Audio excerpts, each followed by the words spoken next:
ડિંડોલી પોલીસે પ્રતિબંધિત ગાંજા સાથે આરોપીની ધરપકડ. દિનેશ ભરવાડ નામના ઈસમની ગાંજાના જથ્થા સાથે ધરપકડ કરાઈ છે.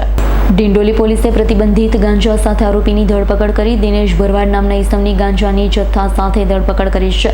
મળેલ માહિતીના આધારે પોલીસે લીબિયાનગર ખાતે રેડ કરી, જ્યાંથી 8.956 કિલો ગાંજો ઝડપી પાડ્યો. અગાઉ કેટલી વખત ગાંજો લાવ્યો તેની તપાસ કરાઈ છે. પ્રાથમિક તપાસમાં આરોપી કતારગામ રેલવે ટ્રક પાસેથી ગાંજો લાવ્યાની હકીકત જોવા મળી છે. ગાંજો કડોદરા ખાતે વેચાણ કરવાની હોવાની કબૂલાત કરી છે. આરોપી પાસેથી 79,600 રૂપિયાનો મુદ્દામાલ જપ્ત કરી વધુ તપાસ ડિંડોલી પોલીસે હાથ ધરી છે. સુરત શહેરના ડિંડોલી પોલીસ સ્ટેશનની ટીમને ઇન્ફોર્મેશન મળી હતી કે ડિંડોલી પોલીસ સ્ટેશન વિસ્તારમાં એક વ્યક્તિ જેનું નામ દિનેશ ભરવાડ છે, એની પાસે ગાંજાનો કેટલોક જથ્થો છે. આ બાબતને લઈ અને રેડ કરવામાં આવી. રેડ કરતાં એની પાસેથી આશરે 8 કિલો એટલે કે 7 કિલો અને 956 ગ્રામ જેટલો ગાંજો મળી આવ્યો છે.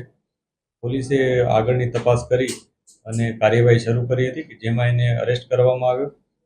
એ આ ગાંજો ક્યાંથી લાવ્યો હતો એ બધી અત્યારે તપાસ ચાલુ છે. એના માટે અમે ફર્ધર પોલીસ કસ્ટડી પણ મેળવીશું એની. દિનેશ ભરવાડ છે એ અગાઉ કેટલી વાર ગાંજો લાવ્યો એની પણ તપાસ ચાલુ છે.